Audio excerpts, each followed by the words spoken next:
Hello friends, welcome back once again. Friends, आज की class में हम लोग जानेंगे फ्यूचर कंटिन्यूअस टेंस के बारे में। फ्यूचर फ्यूचर कंटिन्यूअस के बारे में। फ्यूचर कंटिन्यूअस टेंस क्या कहता है? फ्यूचर कंटिन्यूअस टेंस कहता क्या है? तो फ्यूचर कंटिन्यूअस टेंस कहता है कि हम प्रयोग कहाँ किए जाएंगे। तो कह रहा है कोई भी घटना जो फ्यूचर की हो, घटना कौन सी हो?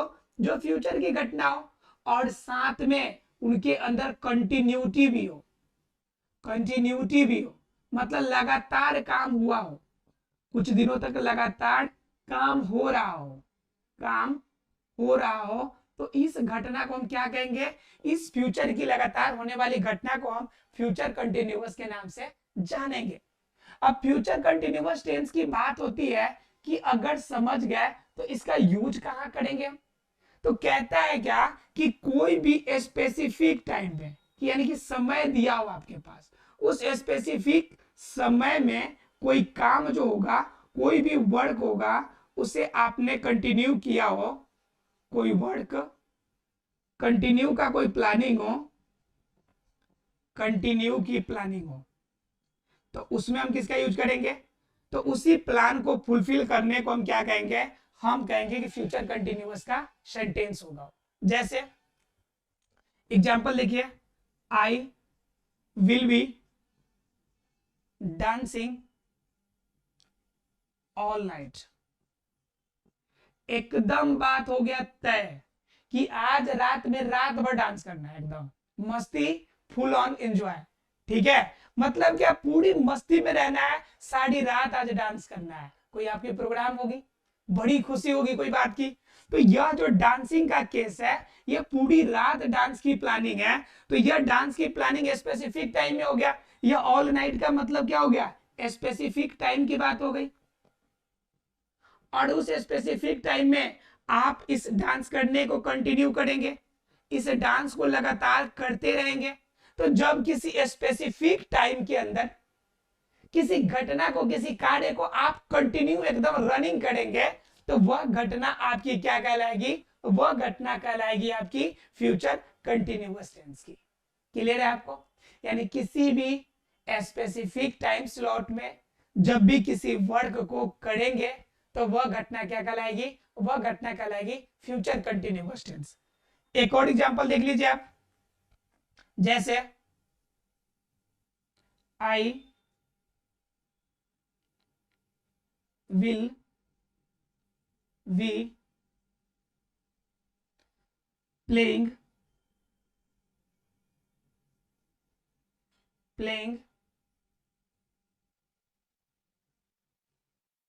from lunch till dinner। मतलब लंच के बाद से लेकर डिनर तक, लंच जब किए तब से लेकर डिनर तक हम क्या करते रहेंगे? हम खेल, ठीक है, हम क्या करते रहेंगे कि हम खेलते रहेंगे। कब से? लंच से लेकर डिनर तक का। अब देखिए कि ऐसे देखने से कभी कभी लगता है कि यह सेंटेंस प्रेजेंट में भी तो हो सकता है। तो देखिए, प्रेजेंट में अगर यही चीज होता तो आप सिर्फ लिखते हैं आई एम प्लेइंग, सिर्फ मैं खेल रहा हूं, आप ये टाइम स्लॉट नहीं बताते। लेकिन यहां पे आप बता रहे हैं कि I will be playing from lunch to dinner. Lunch जब करेंगे एकदम दोपहर से लेकर एकदम रात तक, कोई डिस्टरबेंस वाली बात नहीं, एकदम इंजॉय करना है, पूरा खेलना है हमें। तो इस कंडीशन को आप क्या कर सकते हैं? यह सेंटेंस आपका कहलाएगा फ्यूचर कंटिन्यूअस टेंस। सीधे शब्दों में कहे तो कहता है कि स्पेसिफिक टाइम स्लॉट के अंदर किसी भी काम को जब आप परफॉर्मेंस देंगे, तो उस काम को हम क्या कहेंगे? Future continuous tense. क्लियर है आप लोग को? अब जब ये पता चल गया कि फ्यूचर कंटिन्यूअस टेंस का यूज कैसे होता है, कहां होता है, तो आपको ये भी समझ में आ गया होगा कि फ्यूचर कंटिन्यूअस टेंस का स्ट्रक्चर अब कैसे बनेगा, रूल रेगुलेशन कैसे दिया जाएगा। तो जरा गौर कीजिए, बात कर लेते हैं इनके रूल्स की। ये तो समझ में आ गया कि जब भी ऐसी सेंटेंस होगी जो फ्यूचर में कंटिन्यू होगी किसी भी टाइम स्लॉट के अंदर, तो वह सेंटेंस आपका फ्यूचर कंटिन्यूअस का होगा। अगर हिंदी में अगर उसे पहचानने की कोशिश करें कि हम कैसे पहचान पाएंगे, तो उसका पहचानने का तरीका रहेगा कि लास्ट में रहेगा, रहेगी, इस तरह के छोटे शब्द दिए हो तो अधिकांश ऐसे सेंटेंस भी जो होंगे वह फ्यूचर कंटिन्यूअस के होंगे। ध्यान रखिएगा, मैंने एक बात बोला है, अधिकांश यानी ज्यादातर में, कंप्लीट में नहीं। कंप्लीट में तो इसी से पहचानना है आपको, लेकिन अगर फिर भी कुछ पहचानना चाहते हैं, कुछ कोडिंग करना चाहते हैं, तो कह सकते हैं कि लास्ट में रहेगा, रहेगी या फिर रहेंगे। ऐसे शब्द अगर कहीं आपको मिलते हैं तो इससे भी आप समझ सकते हैं कि यह फ्यूचर कंटिन्यूअस टेंस का सेंटेंस होगा। जैसे एग्जांपल देखिए, तुम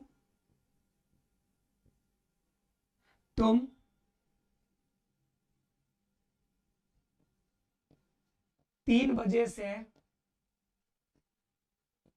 मुझे पढ़ाते रहोगे। थोड़ा रिस्पेक्ट देते हैं, क्योंकि पढ़ाने की बात हो रही है तो तुम के जगह पे क्या कर देते हैं, आप कर देते हैं। आप 3 बजे से मुझे पढ़ाते रहेंगे। तो देखिए यहाँ पे रहोगे वाली बात आ गई, यानी कि रहेंगे वाली बात आ गई।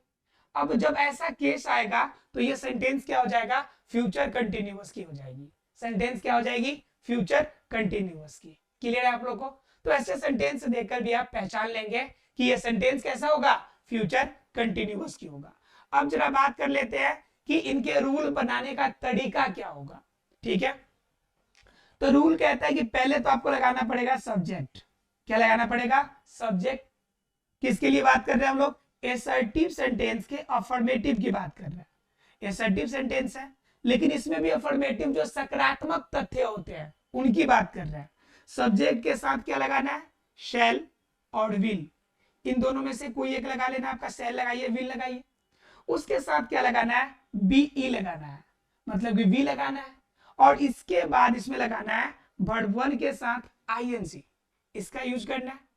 उसके बाद क्या करना है कि आपको जितने भी अदर वर्ड्स आपको मिल जाए, इन अदर वर्ड्स को इसमें शामिल कर लेना है। बस इतनी सी तो बात है, आपको आसानी से कर सकते हैं। जरा देखिए इसको करके कि आप 3 बजे से मुझे पढ़ाते रहोगे। अब इस पे ट्राई कर लेते हैं सेंटेंस को। यहाँ पे कह रहा है पहले सब्जेक्ट, तो इसमें देखिए काम कौन कर रहा है, पहले आप कर रहे हैं, तो सब्जेक्ट भी आप हुए, तो यहाँ पे हो जाएगा यू।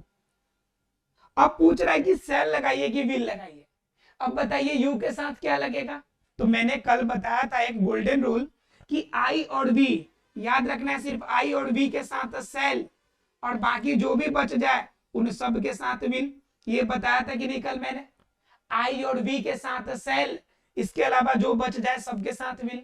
तो क्या हो जाएगा यू, यू के साथ क्या हो जाएगा विल। क्लियर है, क्योंकि आई और वी तो है नहीं, तो विल लग गया। उसके साथ सभी में लगाना है बीई, बीई सभी में लगेगा तो बीई लगा दिए। अब ढूंढना है वर्ब, कि वर्ब कौन सा इसमें, तो वर्ब कौन है आपका, पढ़ाने की बात। तो पढ़ना और पढ़ाना दो अलग वर्ड है। पढ़ना अगर रहता तो स्टडी लिख लेते, रीड लिख लेते, लेकिन पढ़ाने की बात है तो वहां पे क्या होगा, टीच होगा, टीच। अब उसमें क्या हो जाएगा कि उसमें भी आईएनजी लगाना है, तो क्या हो जाएगा, टीचिंग हो जाएगा। क्लियर। अब उसके बाद कह रहा है कि जितना भी अदर वर्ड बच जाओ, तो अदर वर्ड में क्या होगा कि 3 बजे से मुझे पढ़ाना है, तो किसे पढ़ाना है, तो मुझे पढ़ाना है, तो मी हो जाएगा। क्लियर। उसके बाद क्या, कब से, तो 3 बजे से। तो यहाँ पे याद रखिएगा कि फ्रॉम का इस्तेमाल कीजिएगा, यहाँ पे सिंस का इस्तेमाल नहीं करना है। ठीक है, 3 o'clock कर लीजिए, 3 o'clock अर्थात कि 3 बजे से। ध्यान रखिएगा एक घटना आगे होने वाली है, अभी हुई नहीं है। सिंस का प्रयोग करते जब घटना हो गई है, लेकिन ऐसी हो नहीं रही है, ये होने वाली है, तो सिंस के जगह पे हम किसका इस्तेमाल करेंगे फ्यूचर में, हमेशा सिंस की जगह पे फ्रॉम का यूज करेंगे, ये ध्यान रखिएगा। क्लियर है आप लोगों को? तो ये सेंटेंस क्या बन जाएगा हमारा, फ्यूचर कंटिन्यूअस का टेंस बन जाएगा। और एसर्टिव क्लियर हो गया आप लोगों को? क्लियर है। अब एसर्टिव क्लियर हो गया, तब जान लेते हैं थोड़ा सा किसके बारे में, निगेटिव सेंटेंस के बारे में। अब बात करेंगे किसकी, निगेटिव की। तो निगेटिव का एक गोल्डन रूल, और वो गोल्डन रूल क्या है, वो है कि तीसरे नंबर पे क्या लगाना है, नोट लगाना है। हमेशा याद रखिएगा तीसरे नंबर पे नोट। रूल कहीं जाए लेकिन तीसरा नंबर नॉट का छोड़ के जाए। पहले सब्जेक्ट, फिर लगा लिया हम शैल और विल। ठीक है, तो पहला सीट तो ब्लॉक हो गया, दूसरा सीट भी ब्लॉक हो गया, लेकिन सेंटेंस निगेटिव है तो तीसरा सीट सिर्फ और सिर्फ किसका होगा, वो होगा नॉट के लिए। तीसरे सीट में कोई कंप्रोमाइज नहीं, ये सीट बुक है। उसके बाद बी, उसके बाद वर्ब वन के साथ आईएनजी, और लास्ट में जो बच गया वो बच जाएगा अदर, और उसके साथ क्या बच जाएगा, वर्ड्स, यानी अदर वर्ड्स इसमें शामिल होंगे। क्लियर है आप लोग को? मतलब क्या, सब्जेक्ट के साथ शैल विल, उसके साथ नॉट, उसके साथ बीई, उसके साथ वर्ब वन आईएनजी, और लास्ट में अदर वर्ड्स। क्लियर है आप लोग को? अब जरा सेंटेंस अगर बात कर लेते कि ये हो गया, तो जरा एक एग्जांपल देख लेते हैं। तो मान लीजिए कि वह मुझे सोमवार को अगले क्लास में प्रमोट करेगा या करता रहेगा। ठीक है, मतलब क्या कि वह, मतलब कि वहां के जो टीचर है वो हमें प्रमोट कर देंगे अगले क्लास में। कब? तो सोमवार के दिन। अब ये सेंटेंस हो गया। अब सिंपल इसको बना के देखिए, तो वह क्या हो गया, सब्जेक्ट, तो सब्जेक्ट के लिए क्या हो जाएगा, ही। क्लियर? उसके बाद सेल या विल लगाना है, तो ही के साथ सेल या विल, तो ही के साथ लगेगा विल। ठीक है, और विल के साथ कह रहा है कि नॉट लगाना है, ना भूले। प्रमोट करेगा मैंने लिखा है, नहीं लिखा है, प्रमोट नहीं करेगा, प्रमोट नहीं करेगा। क्लियर है? तो जब नॉट लग गया, निगेटिव लग गया, तो इसके साथ क्या लगाइएगा, नॉट लगाइएगा। ही विल नॉट क्या नहीं करेगा भाई, तब प्रमोट नहीं करेगा, तब प्रोमोटिंग, प्रोमोटिंग,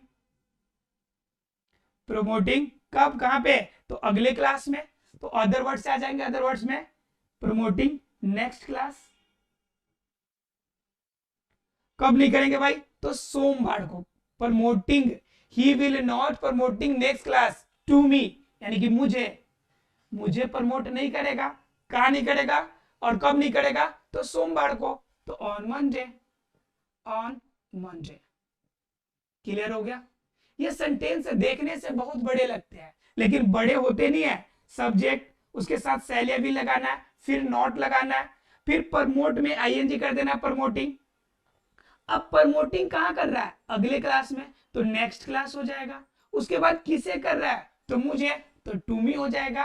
और कब कर रहा है, तो मंडे को, तो ऑन मंडे हो जाएगा। मतलब हमें टाइम स्लॉट इसमें ध्यान रखना है। कोई भी वर्किंग होगी, लेकिन वर्किंग के साथ हमें टाइम स्लॉट दिया हुआ होगा, उसमें काम करना है। क्लियर है फ्रेंड्स? चलिए, अगर ये क्लियर हो गया तो जरा बात कर लेंगे हम लोग इंट्रोगेटिव सेंटेंस की। और मैं हमेशा कहता हूं, जब मैं बात करूं इंट्रोगेटिव की, तो इंट्रोगेटिव में आएंगे दो तरह के सेंटेंसेस। एक ऐसे सेंटेंस जिनसे हमें ये मिले कि इनका आंसर हाँ या ना में होगा, और एक ऐसा क्वेश्चन जिनका आंसर हमें देना पड़ेगा डिटेल्स में। अब जरा देख लेते हैं कि दोनों सेंटेंस को एग्जाम्पल और स्ट्रक्चर के माध्यम से समझने की कोशिश करते हैं कि इंट्रोगेटिव सेंटेंस बनेंगे कैसे। ठीक है,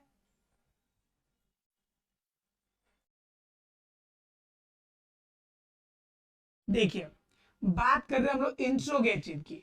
जब बात हम करेंगे इंट्रोगेटिव की, तो इंट्रोगेटिव के अंदर दो तरह की बातें आएगी। मैंने बताया आपको, एक तो ऐसी घटना होगी जिसके अंदर जिसका आंसर हाँ या ना में होगा।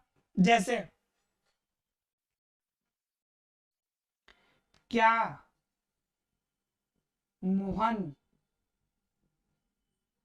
आज शाम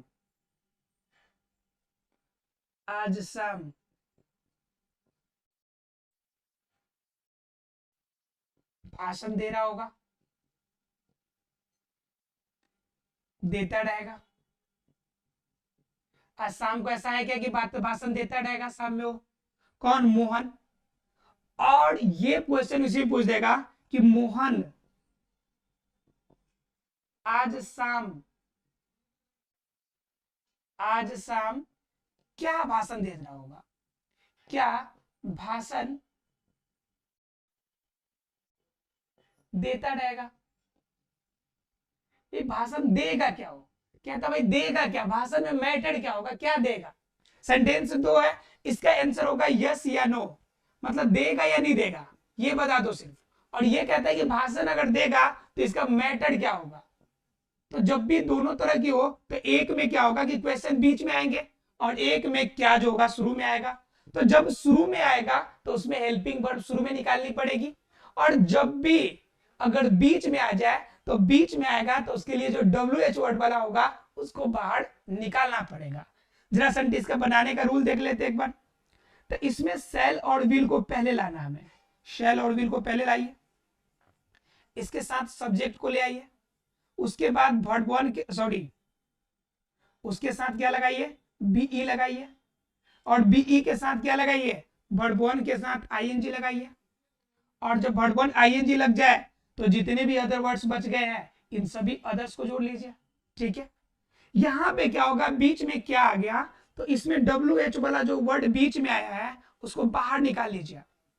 और फिर सेम रूल रहेगा, शैल और विल, और शैल और विल के बाद सब्जेक्ट, सब्जेक्ट के बाद वर्ब वन आईएनजी, सॉरी माफ कीजिएगा बीई, इसके बाद क्या बीई, तब वर्ब वन आईएनजी और ऑब्जेक्ट। ध्यान रखिएगा कहीं पे मैं बीई भूल जाऊं तो ध्यान रखिएगा कि फ्यूचर कंटिन्यूअस टेंस में बीई का प्रयोग हमेशा होगा। ठीक है, भूलिएगा आप नहीं। जरा देखिए, क्या मोहन आज शाम भाषण देता रहेगा। तो जरा इसमें देखिए कि मोहन है तो मोहन के साथ शैल लगेगा या विल लगेगा। तो मोहन नेम हो गया तो नेम के साथ क्या लगेगा, विल लगेगा। विल, मोहन है तो मोहन का इंग्लिश मोहन, ये सब्जेक्ट हो गया हमारा। अब कह रहा है कि बी तो सब में लगा दो भाई, तो लो भाई बी लगा दिए हम। अब कह रहा है कि क्या करेगा, तो स्पीच दे रहा है तो डिलीवरिंग स्पीच लिख लीजिए, चाहे स्पीचिंग लिख लीजिए या स्पीकिंग लिख लीजिए, यानी कुछ बातें कह रहा होगा तो स्पीकिंग कर लो, स्पीकिंग कर लीजिए। और नहीं तो अगर भाषण दे रहा होगा तो डिलीवरिंग स्पीच भी कर सकते हैं। मैं आपके आसानी के लिए स्पीकिंग सिर्फ लिखा हूं, आप लिख सकते हैं डिलीवरिंग स्पीच। क्या, जैसे भाषण देने की बात हो रही है तो इसको आप लिख सकते हैं कि डिलीवरिंग स्पीच, डिलीवरिंग स्पीच यानी कि भाषण देना इसे कहते हैं। क्लियर, तो आप वो लिख सकते हैं, मैं आपके आसानी के लिए मैंने स्पीकिंग लिखा है सिर्फ। ठीक है, स्पीकिंग। उसके बाद क्या कह रहा है कि अदर वर्ड्स जो है तो कहां पे देगा भाई, तो आज शाम देने की बात हो रही है तो क्या होगा, आज शाम, एट इवनिंग, एट इवनिंग। ठीक है, शाम में। अब सेम मैटर है लेकिन इसमें क्या है, WH वर्ड वाला बात आ गया, बीच में क्या आ गया, तो क्या के लिए पहले ले आओ, क्या का इंग्लिश व्हाट, और उसके साथ लगाना है कि सेल या विल। तो व्हाट मोहन है तो मोहन के साथ सेल लगेगा या विल, तो मोहन नेम हो गया तो इसके साथ लगेगा विल, और विल के बाद मोहन, और मोहन के बाद क्या लगेगा कि हमें मिलेगा कि बीई, मोहन के बाद क्या लगाना है, हमें बी लगाना है, और उसके बाद वर्ब लगाना है। तो वर्ब क्या था, भाषण देना। तो मैंने बताया कि डिलीवरिंग स्पीच लिख लीजिए आप, डिलीवरिंग स्पीच लिखिए। मैं यहाँ पे क्या लिख देता हूं आपके लिए, स्पीकिंग लिख देता हूं इजी के लिए, स्पीकिंग, स्पीकिंग। कब, शाम में, तो टुडे रात शाम की बात हो रही है तो एट इवनिंग लिख लीजिएगा, एट इवनिंग यानी कि दोपहर, सॉरी शाम में। क्लियर है, तो इस तरह से आपके सेंटेंसेस बन जाएंगे किसके, फ्यूचर कंटिन्यूअस टेंस के। आशा है फ्रेंड्स कि फ्यूचर कंटिन्यूअस आपको समझ में आ गया होगा। मिलते हैं अगले क्लास में, ध्यान रखिएगा इसका बनाने का जो रूल होगा उसमें बीई जरूर लगेगा, वर्ब वन आईएनजी जरूर लगेगा। इसका यूज कहां कीजिएगा, तो जब भी किसी स्पेसिफिक टाइम स्लॉट में कोई काम किया जाएगा तब इसका इस्तेमाल कीजिएगा। अगर हिंदी में पहचानना है तो रहेगा रहेगी, इसका आप ध्यान रखिएगा। मिलते अगले क्लास में, तब तक के लिए thank you very much friends.